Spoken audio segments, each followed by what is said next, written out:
There were 2 lions near us, one directly in our front, 110 yards off.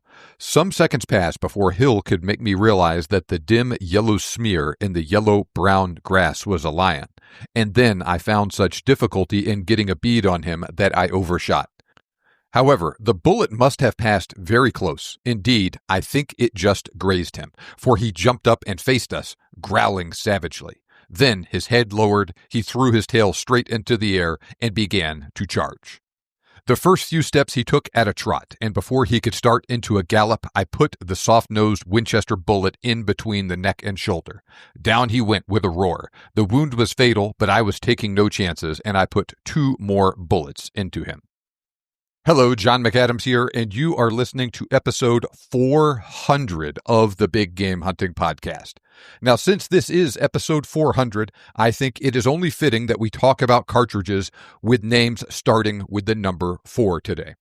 Now, Kevin Roberts and I discussed a lot of classic Africa hunting .40 caliber cartridges exactly 100 episodes ago, back in episode 300. And in that episode, we cover cartridges like the 416 Rigby, 404 Jeffrey, 470 Nitro Express, etc. So give episode 300 a listen to learn more about those specific cartridges. And with that in mind, I'm going to talk about all of the other .40 caliber cartridges we did not discuss in that episode with you here today. Now, that's not to say that you can't use the cartridges I'm covering today on Safari. Indeed, the story I literally just shared with you was taken from a very famous hunter on Safari in Africa using one of the cartridges we're going to talk about today. I've actually used 2 of the other cartridges I'm covering in this episode on Safari in Africa as well. Now, Kevin and I did not cover these specific cartridges in episode 300 just because they're not considered typical or quote-unquote classic big bore safari hunting cartridges. Also, with just one exception, all of the rounds I'm talking about today are SAAMI standardized rifle cartridges. Now, SAAMI maintains separate standards for rifle and handgun cartridges.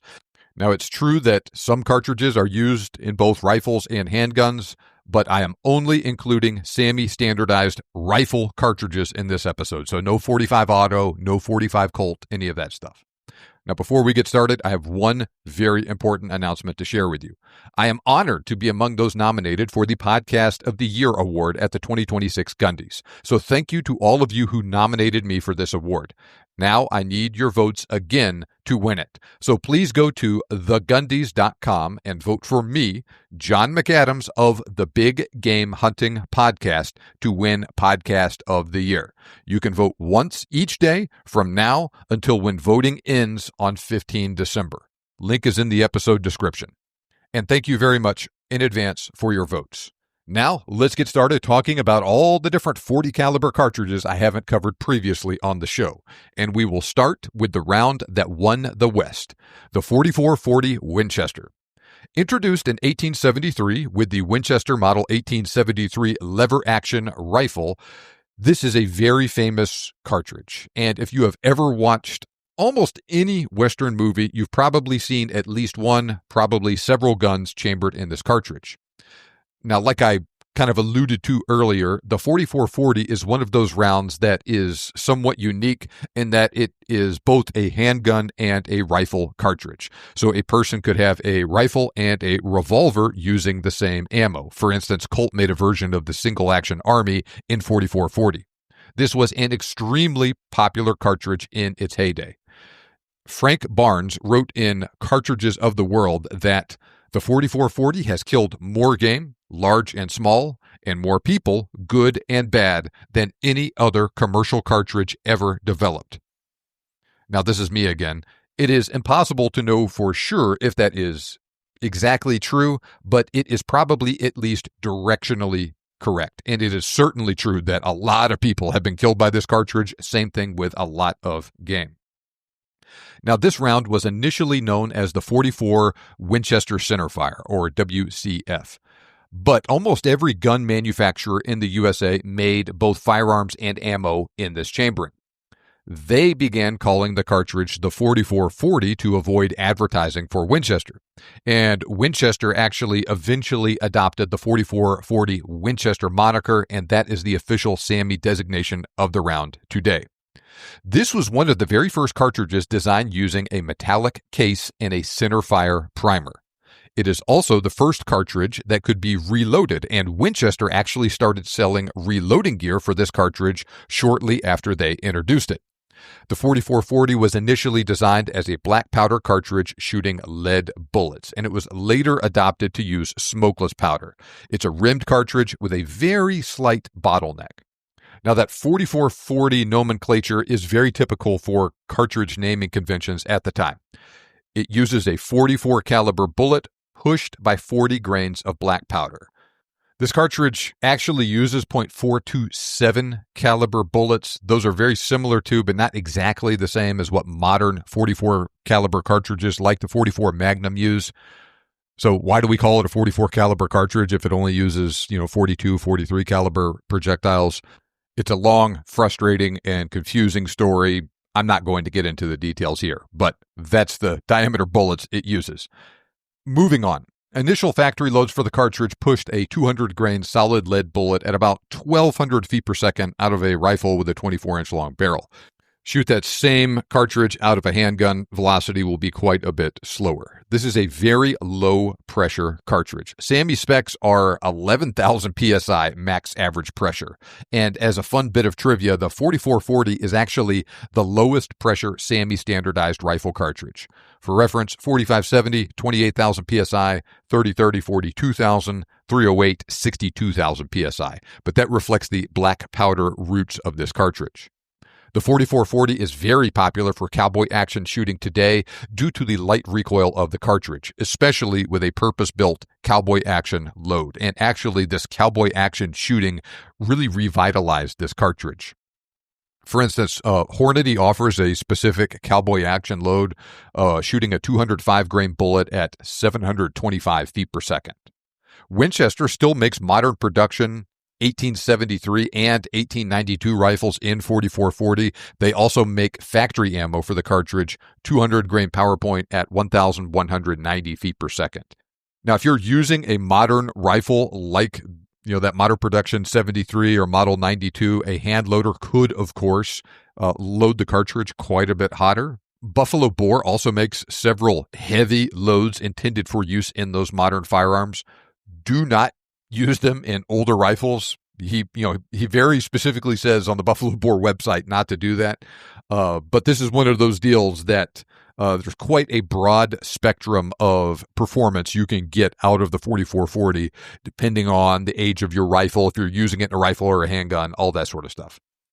Now, in addition to cowboy action shooting, you could certainly hunt with a 4440 too. I think it is a great choice for shorter ranged shots on stuff like deer and hogs. Now, to learn more about the 4440, check out the YouTube video I made describing it in quite a bit of detail. I used an old original production model 1873 rifle when I made that video, and so you can see what sort of accuracy and velocity I was getting with that old rifle, and with a couple different factory loads. I also shot it into ballistic gel. There is a link in the episode description if you want to check it out.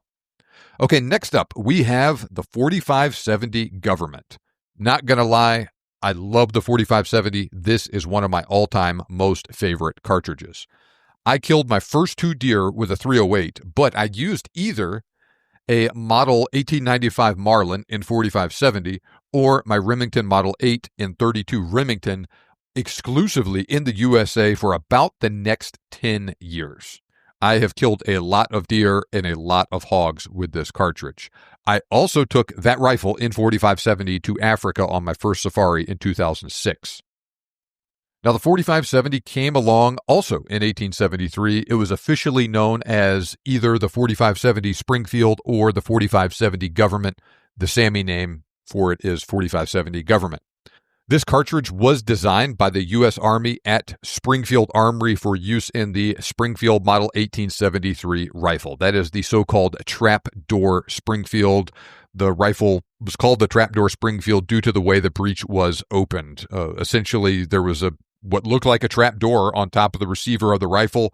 You manipulate a device to unlock the bolt, open it, shove a cartridge in, close it down on top of it, and fire it. So it was the first single shot, or rather the first standard issue breech loading rifle used by the U.S. Army, and it was a single shot rifle.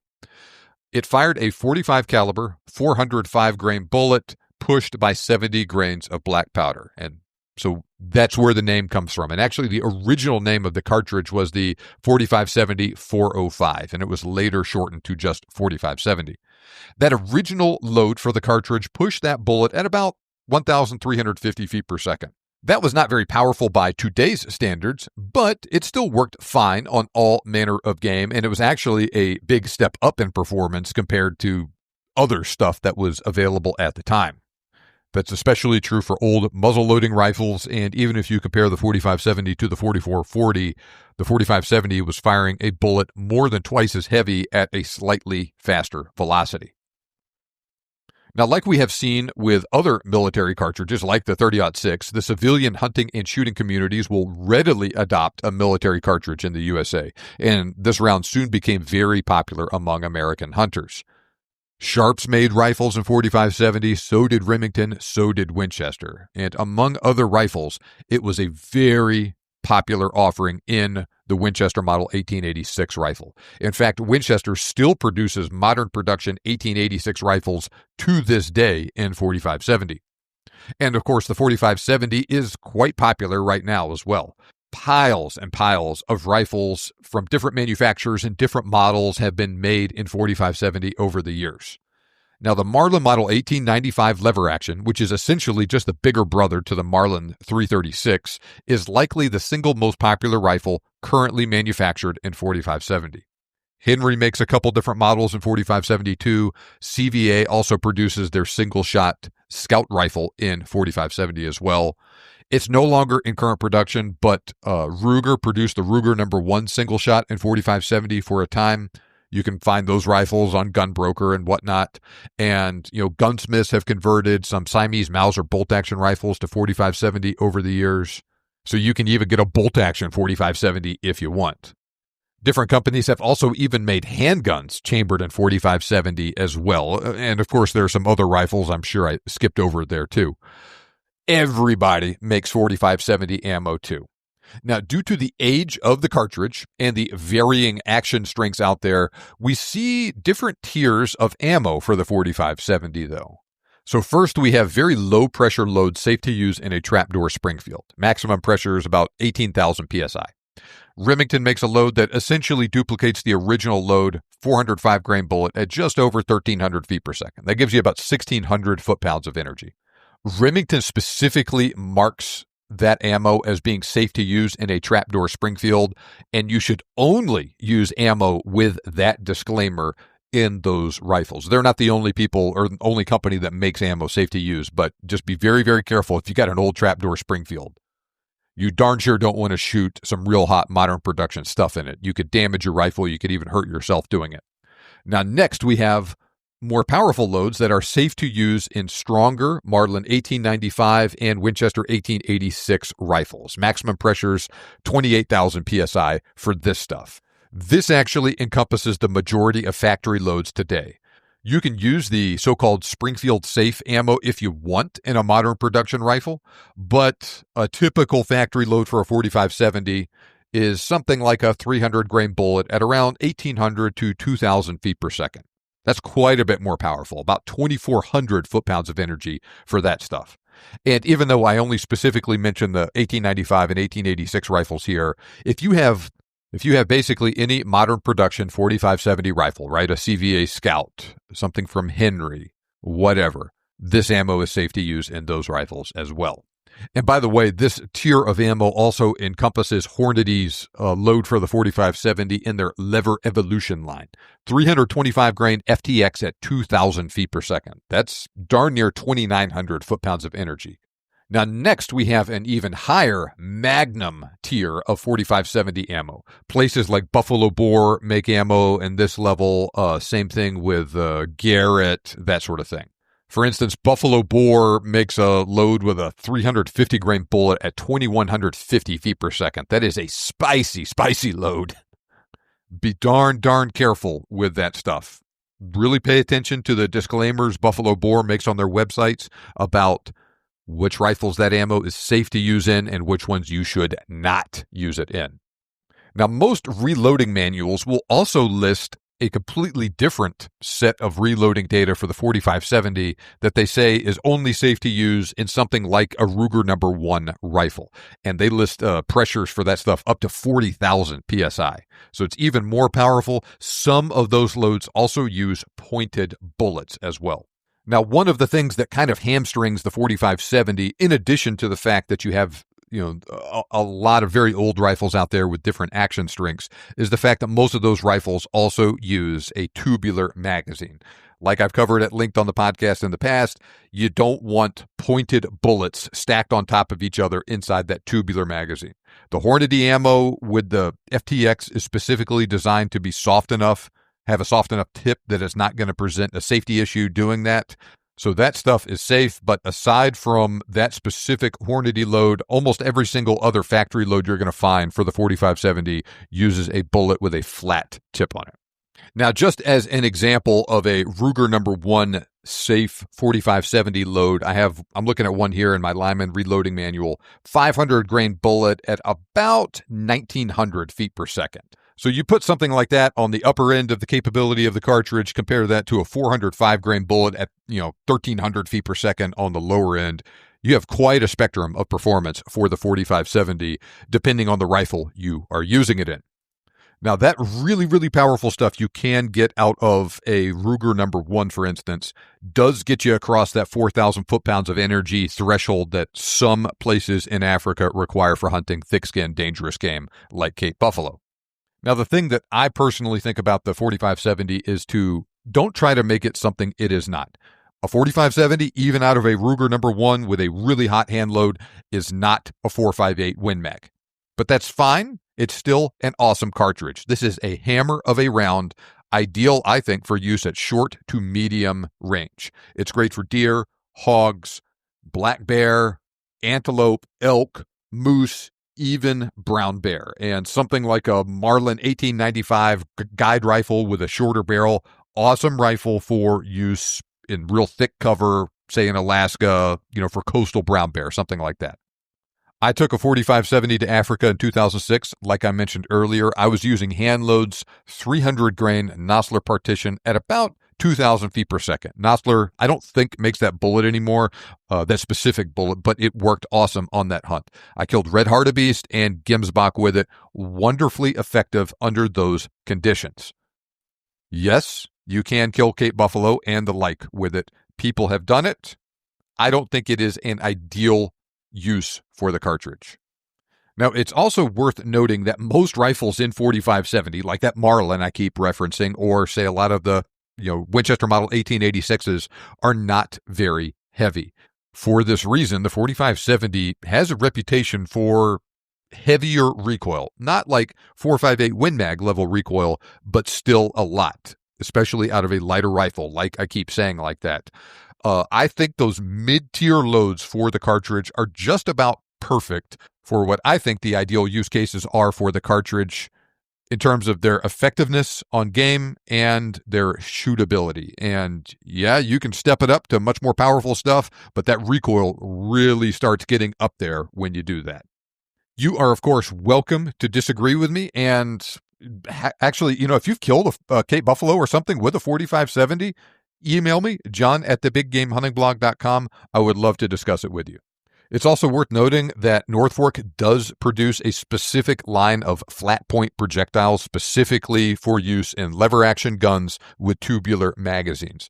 We make 300 grain, 350 grain, and 405 grain 4.58 caliber bullets for the 4570. We also make similar bullets in 308 caliber and 348 caliber for the 348 Winchester and 30-30, respectively. Those bullets are safe to use in tubular magazines, and they are designed to expand at the impact velocities those cartridges generate. So I'll share one hunting story about the 4570 and then we'll move on.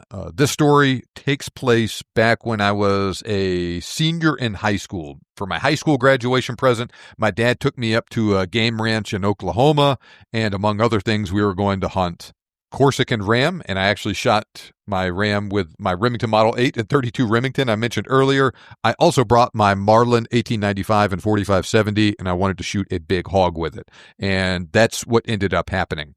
We were doing a walk and stalk type of hunt through some thick brush in this area.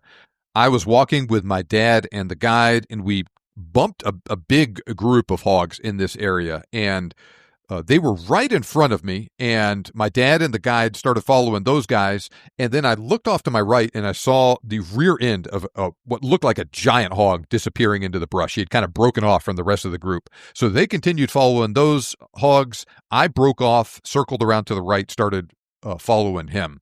And I went maybe 30 or 40 yards, got up to the edge of the brush and was looking out to a clearing, and I could see that hog out there. He had walked a little bit farther, and at that point, my dad and the guide had gotten to the edge of the brush. The hog saw them, stopped, and was looking at them, didn't know I was behind him. Now, this hog was almost perfectly broadside to me with his left shoulder facing me. He was looking at my dad and the guide, and my dad saw this hog at this same instant too, pulled up his binoculars and was looking at him thinking, wow, this is a really nice hog. And at that instant, I fired and I hit him square on his left shoulder, maybe 30, 40, 50 yards away from me. Pretty close shot. That bullet hit him in his shoulder with a loud slap. He staggered and started running straight towards me. Now, I don't think he was literally trying to charge me. I think he didn't realize I was there, saw my dad and the guide, and just wanted to get away from them when he got shot like that. But in any case, he was coming straight towards me. I quickly reloaded, got back up on the gun, and acquired him in my sight picture, fired again, and I hit him just below his left eye at about 5 paces. And of course, that just dumped him right there. And that was the end of that. I shot him both times with those 300 grain partitions, and we actually recovered both bullets from him. I recovered the first shot just under the hide on his right shoulder, so it went through both shoulders, wrecked the vitals in the process. That second shot, like I said, hit him in the head and traveled through most of his body. We found it in the guts. It was about 36 inches of penetration with that bullet. Both bullets were beautifully expanded. You could almost put them in a Nosler advertisement. They look great. I actually still have them to this day. So really fun hunt with what I consider still to this day one of my favorite cartridges. I still have that Marlin 1895 as well. Okay, moving on. We have the 5.77 450 Martini-Henry. Now, I loved watching the movie Zulu with Michael Caine and Stanley Baker when I was a kid. Well, the British Army used a round called the 5.77 450 Martini-Henry in the Martini-Henry rifle in that movie and in real life during that time period. The Zulu Wars took place 1879. Now, the Army used 2 different 5.77 450 loads. They had a carbine load, firing a 410 grain lead bullet at about 1,150 feet per second, and they had a standard rifle load firing a 480 grain, also lead bullet at about 1,350 feet per second. Now, I liked that movie so much, my grandmother made me a replica uniform when I was a boy, and my grandfather also fashioned a toy Martini-Henry rifle for me. I received both for Christmas one year. I was probably 6 or something like that when I got that stuff. Well, fast forward a few years, they bought me an actual Martini-Henry rifle as a college graduation present.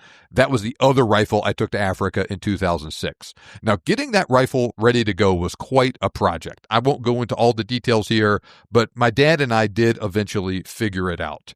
Now, this is a nominally .45 caliber cartridge, but it doesn't use .458 caliber bullets that most other .45 caliber rifles use, right? The 4570 uses .458 caliber bullets.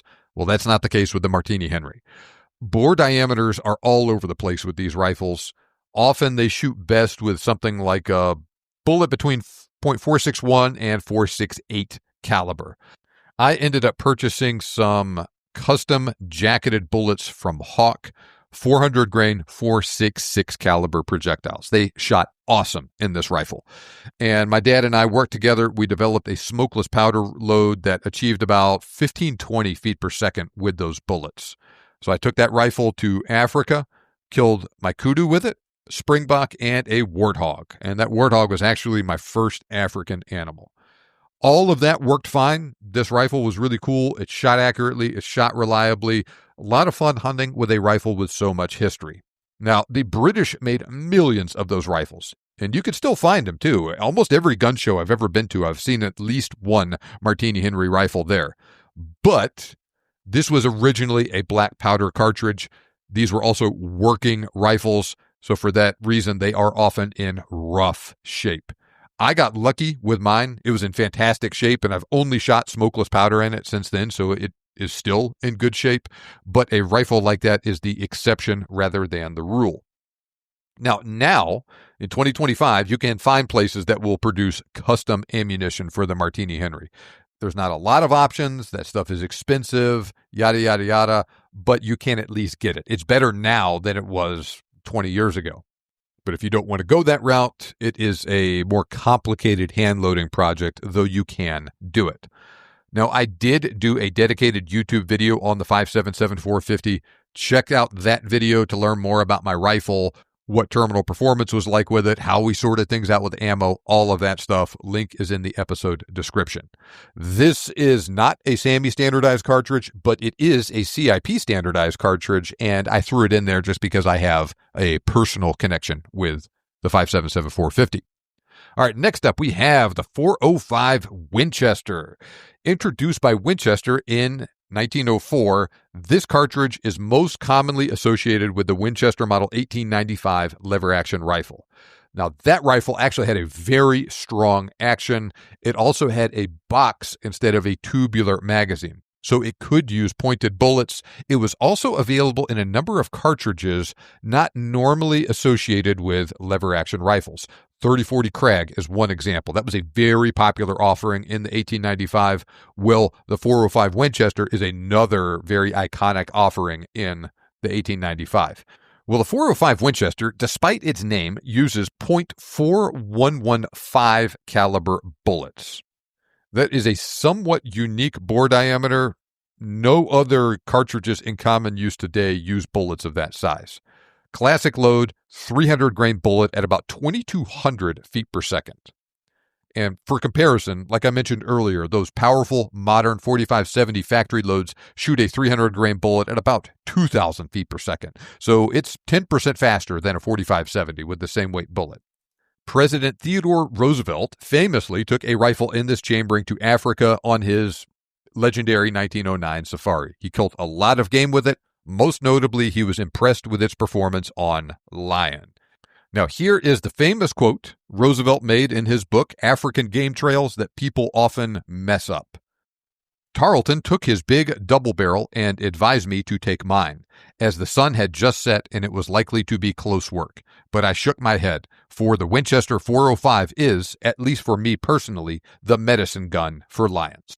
In another moment, she jumped and galloped slowly down the other side of a donga, switching her tail and growling. I scrambled across the donga, and just before she went round a clump of trees, 80 yards off, I fired. The bullet hit her fair, and going forward, injured her spine. Over she rolled, growling savagely, and dragged herself into the watercourse. Running forward, I finished her with 2 bullets behind the shoulder. End of quote. Now, also, that passage I read you at the very beginning of this episode was also from Theodore Roosevelt, also in African Game Trails, also involving him killing a lion with the 405 Winchester. So that was a heck of an endorsement for Winchester from the President of the USA. The 405 Winchester was initially darn popular. Winchester and Remington made ammo and rifles for it. There were also some custom chamberings in some British double rifles. Even Kynoch made factory ammo for the 405 Winchester for a time. This was a wonderfully effective round on medium and even big game. Now, I wouldn't hesitate to use it on anything in North America. Good for medium game in Africa as well. I wouldn't say it is ideal for lions, considering what we have available to us these days, but it will certainly work. Things can get a little dicey using the 405 on bigger game, though. Now, Roosevelt brought several guns to Africa with him. He brought a 30-06. He had the 405 Winchester. He had a big bore 500 450 Holland and Holland double rifle. And he used all of those cartridges on a wide spectrum of game. Partly, in some cases, he just used whatever he had on hand when he encountered an animal. Sometimes he was intentionally trying out different cartridges on different species of game to just specifically experiment and see how it would work. I'm going to read another passage to you from the same book where he's talking about the aftermath of killing a rhino.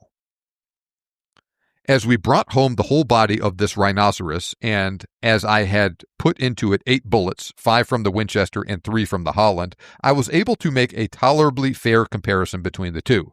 With the full jacketed bullets of the Winchester, I had mortally wounded the animal. It would have died in a short time, and it was groggy when it came out of the brush in its final charge. But they inflicted no such smashing blow as the heavy bullets of the Holland. Moreover, when they struck the heavy bones, they tended to break into fragments, while the big Holland bullets plowed through. The Winchester and the Springfield were the weapons, one of which I always carried in my own hand, and for any ordinary game I much preferred them to any other rifles. The Winchester did admirably with lions, giraffes, elands, and smaller game, and, as will be seen, with hippos. For heavy game like rhinoceros and buffaloes, I found that for me personally, the heavy Holland was unquestionably the proper weapon. Now, John Taylor generally agreed with Roosevelt's assessment of the cartridge I just read you. Here is what John Taylor had to say from his book, African Rifles and Cartridges. The .405 Winchester is perfectly capable of killing lions, but an experienced man would prefer something more powerful if it came to stopping a charge. I know a very good native elephant hunter who was employed by a Britisher to shoot elephant for him, and this lad chose a .405 Winchester out of his master's battery in preference to anything else for the elephant. But then there wasn't a great selection from which to make the choice. A 28-barreled .425 magazine, a double 5.77 black powder express, a 7.9mm Mauser, and the .405. The man chose the .405 because it was light and much handier than the long .425. He shot a good many elephant with it, but of course not with frontal headshots. Further, he relied upon his natural agility to get him out of tight corners rather than the rifle. I would not advise anybody to invest in a .405 if they can get anything else for African hunting. Nevertheless, if you have an old favorite and would like to try it, why, bring it along by all means. There's one sure thing, and that is you will never go hungry out here as long as you have any shells left for your .405. End of quote. So I tend to agree with him. I think the .405 is great for hunting many animals, but there are many better choices for thick-skinned, dangerous game than a .405 Winchester. Now, a 300-grain bullet at 2,200 feet per second, that's kind of in between performance. It's more powerful than stuff like a 45-70, but not quite on the level of a .416 Rigby or a .458 Win Mag. Those cartridges will shoot a 400 or even a 500-grain bullet as fast as the .405 will shoot a 300-grain bullet. Now, a 300-grain bullet, 2,200 feet per second, that's about 3,300 foot-pounds of energy. 300-grain, .411 caliber bullet has a sectional density of .253 as well. Now, so-called in-between cartridges like this don't really tend to do well long-term. That is what has happened to the .405 Winchester. It's much more than what you really need for deer, for bear, for moose, and the like in North America, but not powerful enough for the really big stuff. Recoil is also stout out of this cartridge too. Now, the Winchester 1895s are known for having punishing recoil in general for a given cartridge due to their stock design. Well, the .405 Winchester kind of took that to the next level. Funny enough, the heavy recoil of the cartridge also kind of enhanced its reputation for power among many hunters in the early 20th century. I guess people were kind of thinking, man, this thing hurts to shoot it, so it must be powerful. Now, while this cartridge has faded in popularity, it's not dead by any means. Hornady actually currently makes a factory load for the .405 Winchester, 300-grain interlock at 2,200 feet per second. So very typical performance there. Buffalo Bore makes 2 factory loads for it as well. They're spicy, as is common with them. 300-grain cutting edge at 2,175 feet per second, 300-grain soft point at 2,370 feet per second. And they have the disclaimer on the website, only shoot this ammunition in some very specific rifles. Details are on the Buffalo Bore website. Just read it and do what he tells you to do, and you'll be fine. Now, while I mentioned that .411 caliber is not a very popular bullet diameter, You can find those bullets out there to hand load with. Norfolk does produce 411 caliber bullets specifically for the 405 Winchester. We make 300 grain, 360 grain, and 400 grain semi-spitzer or bonded soft point bullets. Also make a 400 grain flat point solid, cut point solid, 400 grain percussion point bullet as well. Hendershots makes custom hand loads for the 405 Winchester too. They also offer one with a 300 grain North Fork semi-spitzer. And there are a couple of other bullet options as well from Hendershots. My dad had an old Winchester 1895 and 405 Winchester. He killed a few deer with it. He owned a number of different Winchesters over the years, but he actually said that that particular rifle was one of his least favorite to shoot.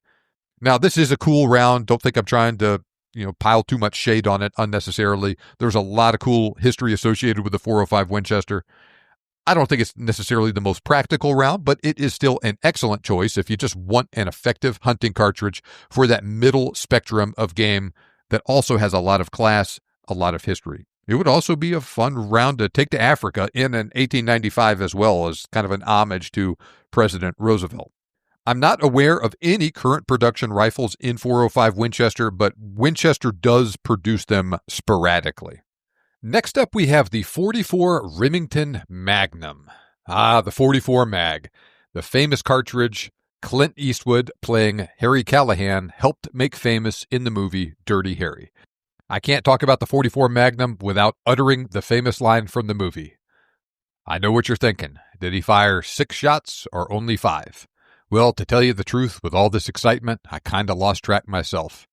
But being that this is a 44 Magnum, the most powerful handgun in the world and would blow your head clean off, you've got to ask yourself one question. Do I feel lucky? Well, do you, punk?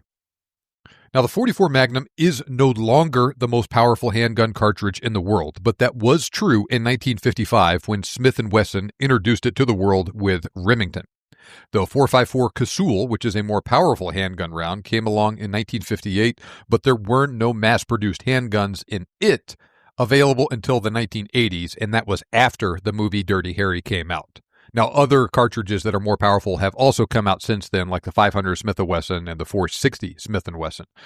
But what Harry Callahan or Clint Eastwood was saying in that moment was technically true. The 44 Remington Magnum was the most powerful handgun cartridge in the world you could buy factory handguns and ammunition for.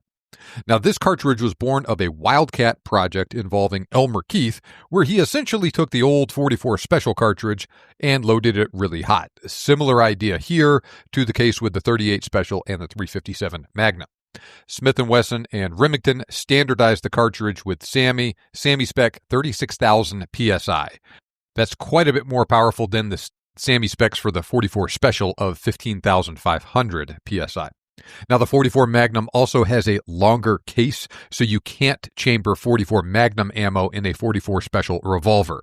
But also like the 357 Magnum and the 38 Special, you can safely fire 44 Special cartridges in a 44 Magnum firearm.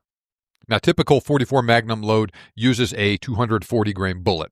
Velocity varies a lot depending on barrel length, but something like 1,100 feet per second at the low end to 1,300 feet per second-ish, maybe a little more depending on the details at the high end with a long barrel. That's all pretty typical. Now, just as a point of comparison, 9mm Luger will fire a 115 grain bullet at about that velocity, maybe around 1,200 feet per second, 1,200 feet per second, depending on the gun.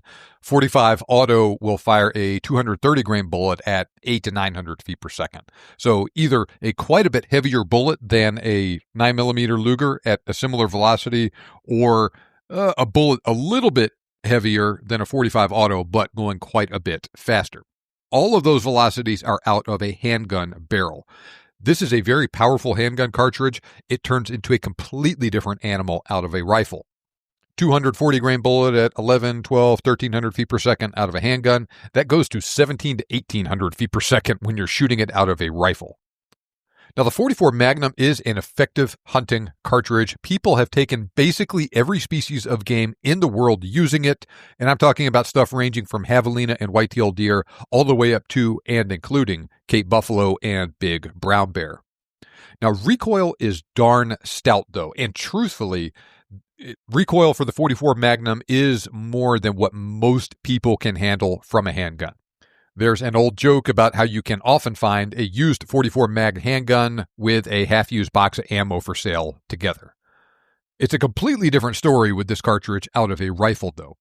Not only is the cartridge going quite a bit faster out of a 16-inch or longer barrel, but recoil out of a rifle, not bad at all. Now, there are several different rifles in current production for this cartridge right now. There have been others that were available at different points in the past that are no longer manufactured. One of these is the Ruger Model 44 semi-auto rifle. And if you just do an internet search for it, you'll see that this rifle looks very similar in appearance to a Ruger 1022. That rifle was also involved in one of the most shocking gun advertisements I have ever seen. Do an internet search for Frank Delano, Delano, Ruger carbine. You'll see what I mean. I cannot imagine seeing an advertisement like that today in a gun magazine, and I think it also caused quite a stir back in 1963. Now, we'll go back to handguns for this cartridge for a second, then we'll talk more about rifles. I shot a revolver of some sort. I do not remember the exact model, but it was chambered in 44 Magnum when I was a teenager. Long story short, I was out deer hunting, came back to camp around lunchtime. While I was hanging out in camp, a guy in a neighboring camp came over. Apparently, he slipped and fell while climbing out of his deer stand that morning, and it was pretty icy that morning. It was very cold. And when he fell, he not only dropped his handgun, but he injured his wrist in the process. His revolver had a scope on it. He asked me to check the zero for him because he couldn't shoot it with his injured wrist. I did, and the zero was way off. He must have knocked the heck out of that scope when he fell out of his tree stand. Now, I could handle shooting that revolver okay, shooting off a bench with a rest with both hands, but I will say it was fatiguing after just a handful of shots. So these aren't revolvers you go and normally just blast at the range all day with. This is a sort of revolver cartridge where you shoot it too much, it's very easy to develop a flinch. It's fatiguing to shoot, and ammo also just costs a lot of money for it as well. 44 Magnum handguns are also physically large. They are certainly smaller and lighter than a rifle, but they are some of the biggest hand cannons out there. Not the biggest, there are ones that are bigger, but they're darn big. Now, I will say the 44 Magnum falls into kind of a sweet spot where it is powerful enough that it is effective at hunting a wide spectrum of game at a reasonable range, but while recoil is stout, it is also not terrible. And so that is why I think this is probably the single most popular cartridge used for handgun hunting. Now, those characteristics make it a great cartridge for hunting with a handgun, but the 44 Magnum is less common for self-defense or for military or for law enforcement use. Now, Harry Callahan was not a real person. I will say, though, that he was far from the only police officer to have ever carried a 44 Magnum. And even though this is not a new cartridge at all, it remains incredibly popular. I wager that even today it is quite a bit more popular than even other more powerful handgun rounds like a 4.54 Casull. I mentioned the Ruger Model 44 rifle earlier. They no longer make that, but Ruger does make their Model 7744 bolt-action rifle in 44 Magnum. That rifle has a 16-inch long barrel. They also produce their whole line of Red Hawk and Super Black Hawk revolvers in 44 Magnum. Marlin makes some rifles in 44 Magnum. Same thing with Winchester with their Model 1892 lever action. CVA makes their single-shot scout rifle in 44 Magnum. Same thing with Henry. They make a couple different lever-action rifles in 44 Magnum. Now, the 44 Remington Magnum was initially made very popular in the Model 29 revolver from Smith & Wesson. Well, they still make that revolver in 44 Magnum, plus some other models as well. Magnum Research makes the Desert Eagle in 44 Magnum. Taurus makes revolvers in this cartridge, so do others. There are piles of ammo offerings for it, and it seems like everybody that makes handgun ammo makes 44 Magnum ammunition. I mentioned this round is primarily used for big game hunting and less so for defense, police, military use. It does not mean it won't work in those roles, though. I'm just saying that some people don't want to deal with the downsides of the cartridge. Now, I mentioned Charles Askins and his affinity for the 8mm bore diameter last week in that episode about .32 caliber and 8mm cartridges. Well, he also tells a story involving the then brand new 44 Magnum cartridge in his autobiography, Unrepentant Sinner. Like I mentioned last week, that book title conveys his personality well. By my count, he describes killing 15 men over the course of that book. He served in the Border Patrol as well as in the Army, and those killings were in the line of duty, so to speak. Well, the last man he describes killing in that book took place when he was serving as an advisor to the South Vietnamese Army in the 1950s.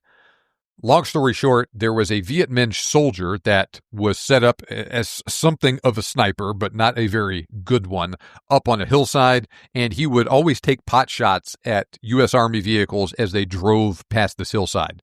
Well, Charles Askins got tired of this guy shooting at him every time he drove past that hill, and he decided to do something about it. So he made a plan. Next time he was going to go through that area, he was going to stop short of that hillside, park his Jeep, and then circle around behind the hill and walk up to the top of the hill to put an end to things for that guy that kept shooting at people from up there. Here's a quote from the book. "It took a long time, and I did not hurry. I finally found a trail working upwards toward the very top of the bluffs. It showed some recent travel, and I decided this was probably the very pathway these Viet Minh used to command a view of the highway below. I was somewhat in a quandary whether to follow along behind the snipers or simply wait beside the trail until someone either came along, going up to the lookout, or coming down. I was mulling this over in my mind when a pebble rolled down the trail just above. I was in the very middle of the pathway when I heard the noise. I hastily stepped out of the way, taking refuge behind nothing more than a thin screen of bush. What if it was a whole squad, I speculated. I'll have to shoot like hell, I told myself. I waited. Down the trail came a single Viet Minh. He had the Moss 49 over his shoulder and a bag of rice in his left hand. When he got even with me, he chanced to look down, and there in the mud of the path were my big paratroop boot prints. I was watching him, not being more than 3 to 4 steps away. I saw the wild look come in his eyes, and he glanced around fearfully, meanwhile swinging the French 7.5 millimeter off his shoulder. Instead of shooting this Viet Minh with my service rifle, I shifted the gun to my right hand and pulled out the big 44 Magnum. I let the ambusher have the first 240-grain slug right through the ribs on the left side. It was probably the first man ever killed with the 44 because it was quite new in those days. The effect of the bullet on this pint-sized Oriental was indeed impressive. It literally swept him off his feet.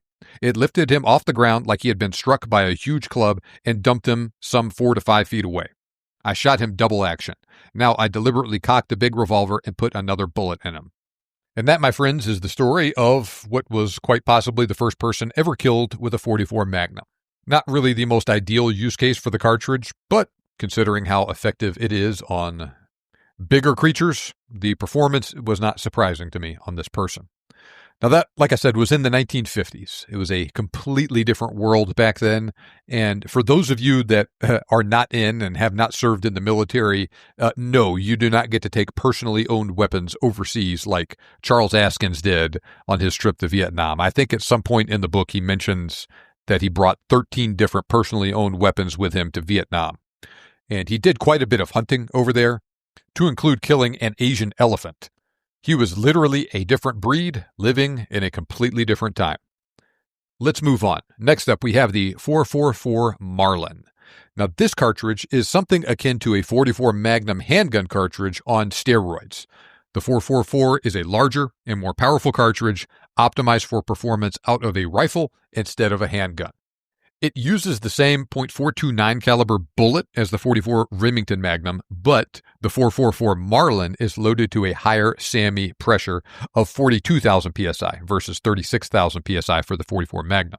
And the 444 has a larger case, so it can fire a heavier bullet faster than the 44 Remington Magnum. Introduced in 1964 as a collaboration between Remington and Marlin, the initial load for the 444 would shoot a 240-grain bullet at 2,340 feet per second. So you compare the ballistics of the 44 Remington Magnum, same weight bullet, about 1,200 feet per second out of a handgun or about 1,700 feet per second out of a rifle. So the 444 was quite a bit more powerful, and it actually offered very similar performance to modern 4570 ammo. Now, Marlin initially offered it in their .336 rifle. The cartridge was initially successful, but Then there started to be complaints and rumors that the 240 grain bullets Remington was loading for it were the same as used in the 44 Magnum handgun, and they weren't holding up to those higher velocity impacts. I mean, a 500 foot per second difference in muzzle velocity is a big deal. Now, Remington said they weren't the same bullet and that bullet in the 444 was tougher and was supposed to hold up to those impacts. So I'm not sure what the deal was. Now, Hornady also eventually picked up the cartridge and started producing ammo for it as well. They developed a 265 grain bullet that unquestionably was specifically made for the 444 Marlin. They still offer it in two loaded ammo lines, their Superformance line and their Lever Evolution line. One load with that bullet at 2325 feet per second, one at 2400 feet per second. The 444 is a straight-walled cartridge with a rim. It is legal to use in some of the so-called straight-walled straights. Overall length of it, 2.57 inches, case length of 2.225 inches. So depending on the details, you might run across, or it might be in violation of a maximum case length in some states that have that rule. So like I said, it's legal in some states, but not others. In terms of ideal use cases, you could reasonably hunt anything with a 444 that you'd reasonably hunt with a 4570. But unfortunately for the 444, this cartridge was quickly overshadowed by the 4570 when it made a roaring comeback in the 1970s around its 100th birthday. Now, like I mentioned, Marlin and Remington introduced this round in the mid-1960s, and at that point, the 4570 seemed like it was basically a dead cartridge.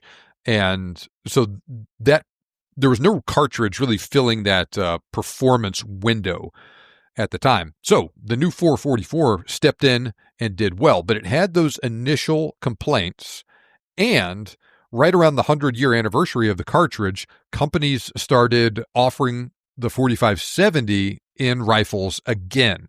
So, for instance, Marlin themselves reintroduced the 4570 to their rifle lineup in the 1970s. Like I said, right around the time that cartridge was celebrating its 100-year anniversary. So, in doing so, perhaps they foresaw this, or perhaps it was unintentional, but they ended up essentially killing their 444 Marlin cartridge, but they replaced it with an incredibly popular offering with the model 1895 in the 4570. I'm not exactly sure when they dropped the 444, but they no longer produce rifles in that chambering today. I will say, though, that CVA produces their single-shot scout rifle in 444, and Rossi also makes a lever action in this chambering. Hornady and Remington both still make ammo, so do Underwood and Buffalo Bore. So it's not a super popular round. It is still alive, even though Marlin doesn't make rifles for it anymore, but it certainly lives in the shadow of the 4570. And like I said, nothing really wrong with this cartridge either. It does what it was designed to do. Wonderful cartridge for the stuff that you would reasonably hunt with it. It's just that for various reasons, the 4570 is more popular. But if you have one, no reason at all not to hunt with it or to get rid of it or any of that stuff. Okay, next up we have another cartridge from Marlin, the 450 Marlin. Now, I discussed the problem with old 4570 rifles earlier. Well, with all of those old rifles out there, ammo manufacturers are nervous about offering more powerful ammo suitable for use in modern production rifles that is unsafe to fire in those old rifles but will still chamber in them. So one solution to that problem is to build a new cartridge. That is what Marlin and Hornady did in 2000 with the 450 Marlin. It uses a belted case and delivers performance essentially on the level of very hot 4570 hand loads. It is similar in size to a 4570, but it's not interchangeable. In particular, this is a very unique round, especially among the stuff I'm talking about in this episode, much of which is rimmed, in that the 450 Marlin has a very large belt on it. So it won't chamber in a 4570 rifle, 4570 ammo won't chamber in a 450 Marlin rifle, and the belt is also large enough that it won't even chamber in a rifle like a 375 H&H or an 8mm Remington Magnum that has a traditional belt. So SAAMI spec pressure for the 450 is 43,500 PSI. It was introduced in the Marlin 1895 with Hornady factory loads. Now, while Hornady and Marlin essentially achieved what they set out to accomplish with this cartridge, it was not a smashing commercial success. A decent number of hunters adopted it, but many others saw the 450 Marlin as the solution to a non-existent, or at least a not very severe, problem. Sure, 450 Marlin, great performing round, but the 4570 government had over a 100-year head start and has a massive advantage in terms of rifle and ammo availability, as well as a reputation as a proven performer in the eyes of thousands of sportsmen. So with all that in mind, the Marlin cartridge had to overcome a lot of institutional inertia when it came to convincing hunters to make the switch. And when push came to shove, most people just elected to stick with the 4570, especially in a modern rifle, which Marlin also offered in the model 1895, and then just be careful about the loads that they used in it. I personally believe that instead of solving a significant problem for the average hunter or shooter, the 450 Marlin was instead the answer to a potential liability problem gun and ammo manufacturers had with shooters using high-pressure loads in rifles that weren't up to the task. Hornady does still offer one factory load for the 450 Marlin, 325 grain FTX at 2225 feet per second. So 225 feet per second faster than they offer that exact same bullet in the 4570. So it is certainly more powerful than what you can normally get in a 4570 factory load. And Buffalo Bore makes ammo too, and you can count on Tim Sundles to load stuff right at the upper edge of what a cartridge can safely handle. For instance, they make a 405 grain load at 1,975 feet per second. That's about 3,500 foot-pounds of energy. So this is another in-between round. It's more powerful than the 4570, but it's still not in the tier legal for use on thick-skinned, dangerous game in Africa. Like I mentioned, the 4570 will do that under the right conditions and under the right bullets, so the 450 Marlin will certainly work in that role too, and it's a little bit more powerful, but it still falls short of the energy requirements in some countries. It falls short of that 4,000 foot-pounds of energy requirement, especially with factory ammo for this cartridge. So you compare it to, say, a 458 Win Mag. 458 Win Mag will fire a 500 grain bullet over 150 feet per second faster than the 450 Marlin will shoot a 405 grain bullet. The 450 Marlin does come closest to the 458 Win Mag out of everything I talked about in this episode with factory loads, but it still falls short. Now, Marlin, the firearms manufacturing company, has had a lot of ups and downs over the past 20 years. They are manufacturing rifles now, but it is telling that, at least at this instant, Marlin does not manufacture any rifles in any cartridge that bears their name. Not the 444, not the 450, not the 308, not the 338 Marlin. But among just a couple of other cartridges, Marlin does make rifles in 4570 and 44 Remington Magnum. The only rifle I know of right now that is currently manufactured in 450 Marlin is the Winchester model 1894, and Hornady does still make ammo for it too. So sort of like the 444 Marlin, it's not a dead cartridge, but it's not a very popular one. And the 444 actually seems like it is more popular than the 450. Now, the 450 Marlin does use the same 458 caliber bore diameter as the 4570. So you certainly could hand load for this cartridge, and the bullets you could use in one, you could use in the other, etc. Ideal use cases for the 450 Marlin, I think, essentially identical to the 4570, just the 450 is more powerful. But on the other hand, the 4570 has a massive logistical advantage, especially in terms of ammo and rifle availability. All right, moving on, we have the 450 Bushmaster. This cartridge originated from the so-called thumper concept Colonel Jeff Cooper outlined. I'm going to read an excerpt about the thumper from Jeff Cooper's book, To Ride, Shoot Straight, and Speak the Truth. Thumper, which exists at this time only as a concept, is a small, light, powerful, controllable infantry weapon. It is about 18 inches long with its stock folded. It weighs 4.5 pounds unloaded. It is equipped with strong, simple ghost ring sights and comes over the counter with a clean, light trigger pull.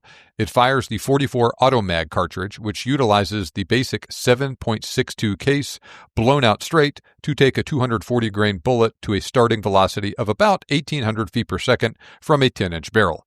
It utilizes an advanced muzzle braking system, which both unlocks the action and pulls the weapon forward on discharge, mitigating the recoil of a powerful cartridge in a light weapon. It takes a 20-round box magazine and fires semi-automatic only. Thumper is so compact that it frees both the user's hands for non-shooting tasks, and yet it is so easily controllable and so powerful that it only needs one round to take out an armed adversary at any range up to 250 meters. End of quote. Now, Colonel Cooper was referring to using this cartridge on humans in combat, but a round with the performance that he describes in the book would also have the advantage of working well on big game. Now, the Thumper concept, exactly as he described it, does not exist, but the 450 Bushmaster is one such round that comes close and essentially delivers what he was asking for. A guy named Tim Legender built a cartridge he called the 45 Professional using a modified .284 Winchester case. Colonel Cooper was said to have been impressed with the cartridge and said, "I can now own an AR-15 when presented with an early model chambered in .45 Professional." And in case you didn't know, Colonel Cooper was not enamored at all with the M16, the AR-15, or the 5.56 millimeter cartridge. He was another one of these guys from an older time where guns were supposed to be made out of wood and metal, not plastic, and they were supposed to use big, powerful cartridges. Right? He served in World War II, where we used the Garand rifle and the 30-06. He also was a fan of the battle rifle concept with the M14, and he was absolutely disgusted with the M16. And indeed, he considered that a step backwards in weapons development. So it was high praise indeed for him to say that he would own a AR-15 in .45 Professional when he got one. Now, Legender licensed his design to Bushmaster. They in turn collaborated with Hornady to bring that new cartridge to the market. They made some modifications to the .45 Professional design, slapped a new name on it, and voila, we have what we now call the 450 Bushmaster. Now, the 450 Bushmaster is a straight-walled cartridge with a rebated rim firing .452 caliber bullets, same as the 460 Smith & Wesson, the 454 Casull, and the 45 Colt. 2.26-inch long overall length, so it will fit in an AR-15, 0.500-inch casehead diameter, 0.473-inch rim diameter. Remember, this is a rebated rim case. So very fat case, 38,500 PSI SAAMI max pressure. Typical load fires a 250 grain bullet at around 2,200 feet per second. It certainly meets the general definition of what a normal person would call a thumper. And it is one of the most powerful cartridges available in an AR-15, especially when we're talking about SAAMI standardized stuff you can get a variety of factory rifles and ammo for. Now, this is a popular straight-walled cartridge. It gets used a lot in the so-called straight-wall states like Iowa. A friend of mine actually had an AR made for his wife in 450 Bushmaster when they lived in Iowa. She used it a lot on deer. Now, they've since moved away from Iowa, but she still has the rifle. She still hunts with it. Says it is darn effective for them on deer and hogs, and they really like it. Now, a long time ago, I had Ben Frank on the podcast from Winchester. Gosh, this was probably 2020, a long time ago. And in that episode, he told me the story of the development of the 350 Legend. Long story short, the folks at Winchester noted they were getting a lot of sales, a surprisingly large amount of 450 Bushmaster ammo sales from guys in a couple of different Midwestern states. And they were curious as to why all of a sudden that cartridge was becoming very popular there. They researched things a little bit and saw that people were buying rifles and ammo at 450 Bushmaster because they were legal to hunt deer with in those states. And while the 450 Bushmaster is a great cartridge for hunting deer, very effective, it also has higher recoil. And so Winchester decided that they could better serve that market by building a new cartridge that eventually became the 350 Legend that would serve that same market, still be legal to hunt with, still be effective on deer, but wouldn't recoil quite so much. So that's where the 350 Legend came from. It's not directly related to the 450 Bushmaster, but seems like it was certainly inspired by it. Now, the 450 is a good short-range hammer of a cartridge. It is one of the most popular rounds used in the AR platform today. It's not on the level of the 223 or 556 in terms of popularity, but I think it's in that tier right below that cartridge, probably right along with the 6.5 Grendel. It seems like everybody makes rifles and ammo for it. You can get it in various AR-style rifles. You can get it in other rifles as well. That darn CVA Scout I keep talking about in this episode is another option as well. They make it in a bunch of different chamberings to include 450 Bushmaster. Ruger makes their American rifle in 450 Bushmaster as well. Same with the Mossberg Patriot. Same thing with the Winchester XPR. So this is another very effective, very powerful, very popular cartridge. Recoil is getting up there, but it's still manageable and is definitely not nearly on the level of like a 4570, for instance. So this is another very cool, very popular crossover AR-15 bolt-action single-shot cartridge that just works well in a lot of platforms, and it does well for the sort of hunting a lot of people are doing with it. Now, this brings me to the next cartridge on this list, and actually the final one we'll talk about in this episode, the 400 Legend. It is also the newest cartridge that I'm going to talk about today, introduced 2023. This is another modern straight-wall cartridge compliant with regulations in states like Ohio or Iowa that is also more powerful than the 350 Legend. It's also bigger than the 350 Legend, fires .4005-inch bullets. Typical load, 215-grain bullet at 2250 feet per second. You compare that to a 180-grain bullet at 2100 feet per second from the 350 Legend. Now, Winchester advertises, by the way, this is a Winchester cartridge. Winchester advertises the 400 Legend is more powerful than the 350, but it has noticeably less recoil than a 450 Bushmaster or a 12-gauge shotgun slug. Winchester currently offers it in their XPR rifle. Ruger offers it in their American rifle. CVA makes it in their Scout rifle, once again. Mossberg offers it in the Patriot. Savage offers it in their Axis rifle. There might be a couple others I missed. Like the 350 Legend, like the 450 Bushmaster, the 400 Legend will also function in an AR-15, 2.26 inches long overall, .422-inch rim diameter, 45,000 PSI SAAMI max pressure. Winchester currently offers two loads for it. 185-grain Deer Season XP load, 2,400 feet per second, and then the 215-grain PowerPoint at 2,250. In addition to Winchester, Nosler offers a load in their Whitetail line, Federal in their PowerShock line, Hornady offers it in their American Whitetail line of ammo, all in that general performance window. This cartridge is designed for use on deer out to 250-ish yards, and it's probably great for what it is designed for. Now, this is a very new cartridge, but it seems to have a lot of momentum with other companies besides Winchester picking it up. Now, the deer hunting market is gigantic in the USA. I live and hunt deer in East Texas. Now, straight-walled cartridges aren't required here, but I know a lot of hunters use cartridges like the 350 Legend because it works well under these conditions and it is pleasant to shoot. Now, there are different ways of doing things. Some people like a generalist cartridge, like a 30-06 for everything. They use it on deer at short range. They use it on a longer range hunt out west. They'll take it to Africa, whatever. Other people prefer to specialize. They use a milder straight wall cartridge for use on deer and hogs, say in East Texas or in a straight wall state or wherever they hunt. And then they use something like a 6.5 or a 7 PRC at longer range. Both approaches work fine when done properly. The 450 Legend seems like it has a lot of potential for someone wanting to optimize for shorter ranged shots on deer and the like. I'm sure it'll also be great on feral hogs, black bear, that sort of thing.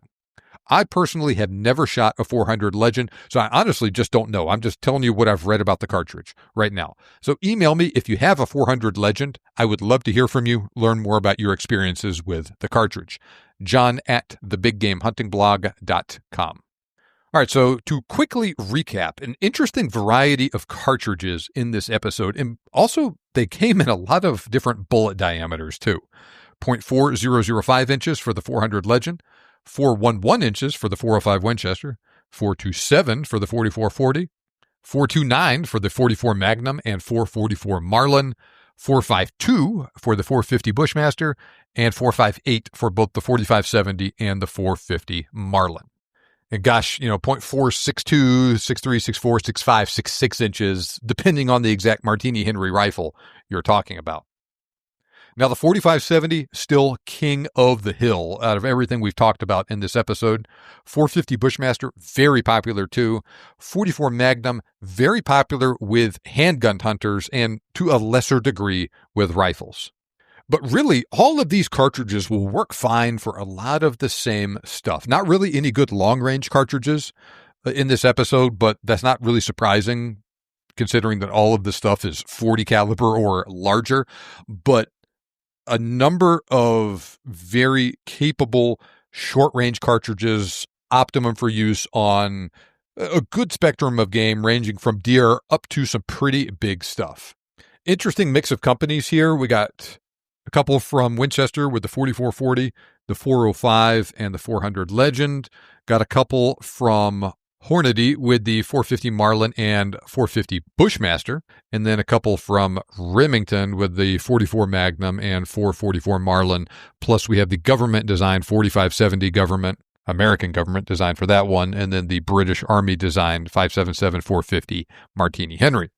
All right, I hope you enjoyed this episode, found it interesting, learned some things from it. That makes 3 bore diameter roll-ups in a row. Last week I did the 8mm/32 caliber bore diameter and then 6.5mm the week before that, so be sure to listen to those.